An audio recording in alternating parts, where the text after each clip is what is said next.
Hello and welcome to OVERDRIVE. This is the largest concept right now on the B sub-brand from Mahindra, and this is the B09. So what Mahindra is envisioning this as is a Grand Tourer, a GT, and it's essentially what we saw on the B05. So you get those big 21-inch wheels and you get a similar lighting signature. It's just got a more imposing front end compared to the BE05. I think the dimensions are going to be slightly different as well. Even the tech shield bit, we saw it in translucent panels there, and you get a body colored panel. You get the B logo sitting there quite prominently. Active aero, so these are going to be flaps that open. So that's why the active aero. And again, the radar tech is going to be behind this little translucent panel. So there's going to be radars, forward-facing cameras, sensors, etc. There's going to be 5 sensors, in fact, for the level 2 ADAS. And the lighting signature, something similar to what we saw on the BE05, but slightly different at the same time in terms of how straight it looks. Like I said, it creates a more imposing stance. That aero bridge continues to be there even on the BE09.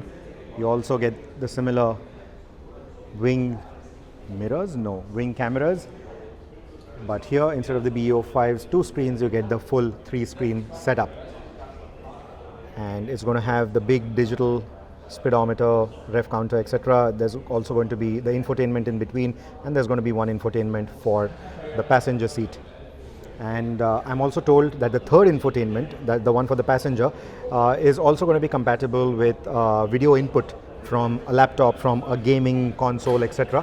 So they can entertain themselves, they can take Zoom calls if required, and it's angled in such a way that it ideally won't disturb the driver, right? So here's some interesting bit. It says power cables.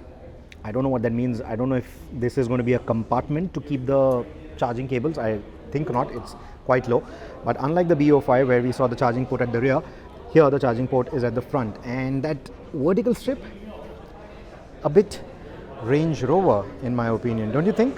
Or a bit Land Rover in my opinion. But because of the shape, it may not look as much. Also interesting shape for the wheel arches.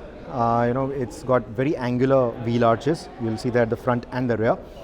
And that vertical detailing that we've been talking about, that we saw in the vents as well, that continues everywhere.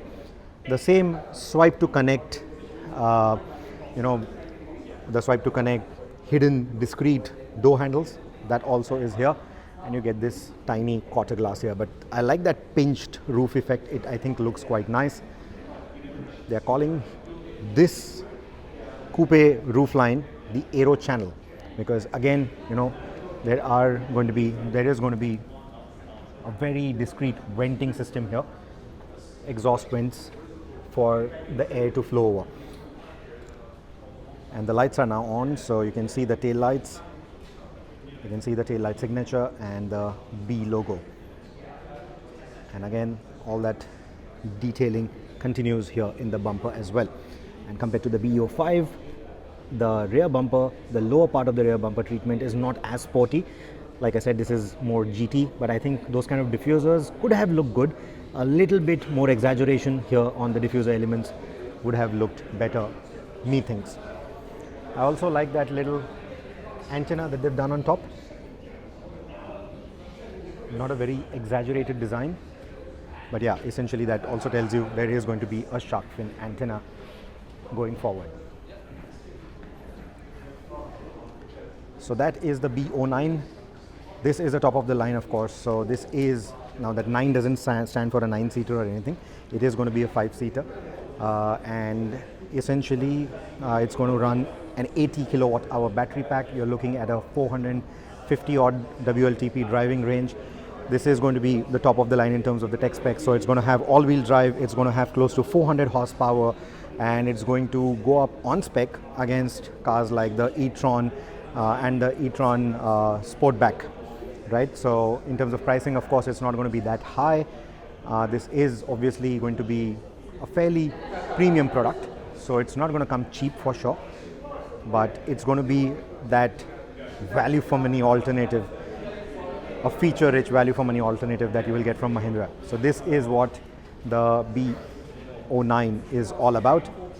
Let me know what questions do you have. Let me know what your thoughts are about this vehicle. This is going to essentially be the flagship for the brand. So as a flagship, what do you think of it? Let me know in the comments below. I'm really intrigued to find out. Thank you so much for watching.